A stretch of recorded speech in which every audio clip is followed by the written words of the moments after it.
Hey class, how you doing? We're back. It's Monday, and I have decided now that I need a toilet back in this house so I can do some real work. So what we're going to do is we're not installing a toilet brand spanking new today. We are reinstalling a toilet that was previously installed here. We're just putting it back where it goes.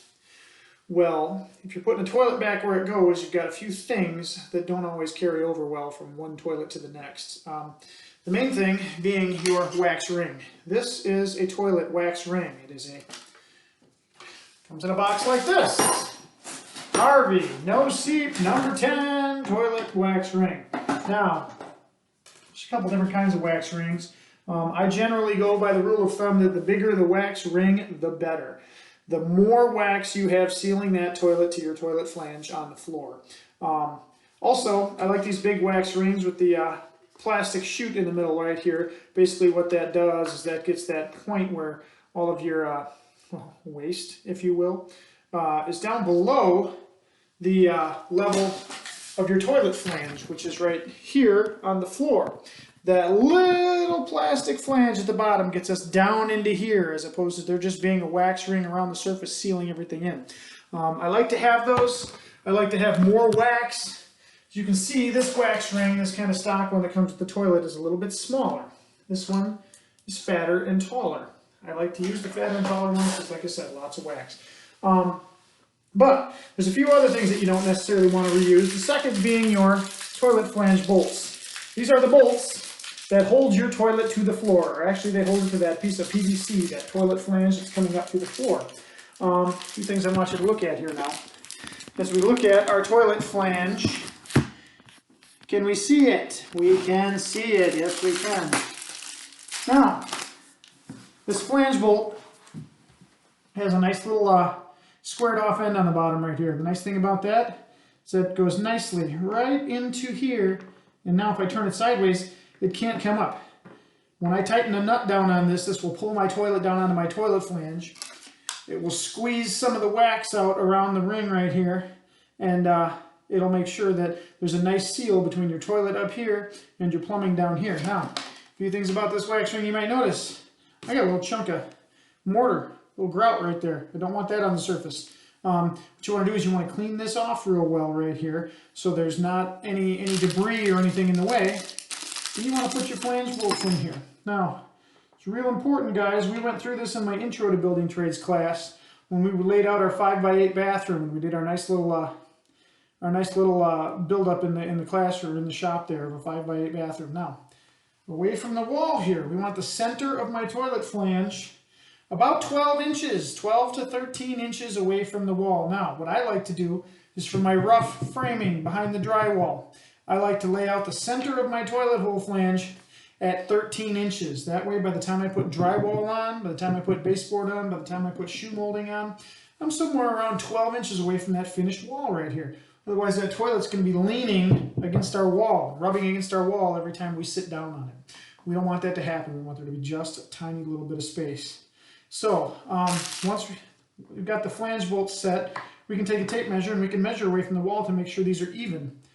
Measure from here, measure out to my flange bolts. Make sure I have a nice even, or at least a close measurement. And that should be where I want those flange bolts to stay. Now, when you're carrying a 60-pound toilet, holding it above there, trying to drop it out of these flange bolts gets kind of difficult. You see, these things still kind of move. Well, in each flange bolt package comes with these little tiny plastic, they're not even spacers, but what they do is they sit right down on top of here, and if you push them down nice and tight, they hold those flange bolts sticking straight up, right where they need to be. I just like to push these things down because it's nothing more than little plastic lips that bite into the threads of your bolt. It comes with two of them, and it tends to hold these things a little more stiff, a little more solid, a little more rigid than just letting them in there to float around like this. So get those things installed on there first.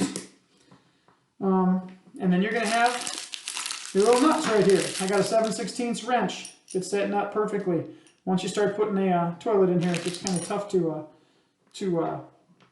anchor these things down. But you got to prep it nice. So I'm going to clean this off. I've got my flange bolts installed here. I'll get them pushed on nice and tight, or get my little plastic spacers on here nice and tight. And then I'll show you where this thing goes. We're going to take a little walk out to the toilet, and we're going to show you where a wax ring goes real quick on our toilet. I also want to show you what I've done to prep our toilet for getting ready. So if you walk with me for just a second, you guys have seen this toilet sitting in our bedroom for about the last 7 months. But we had an old toilet wax ring on the bottom of our toilet going right around here.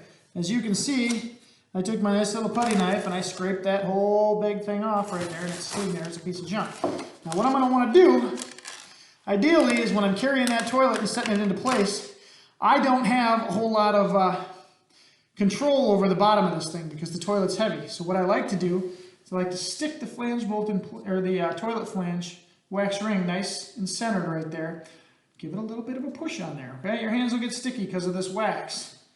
Okay, but push it on there so it's centered inside that toilet hole. And make sure it doesn't fall off as you're walking the toilet over to where it goes. Push that thing on there nice. Look at them centered between where my bolts are going to go. And these two little holes right here, they'll come right up through there. And yeah, that's essentially what you want to do. You want to push it on there. That way you don't have to mess with it. And when you finally put the weight of the toilet on this wax ring will smush out and create a nice little seal, and this will drop your poop all the way down into your plumbing, and you'll never see it again. A few other things you want to have with you.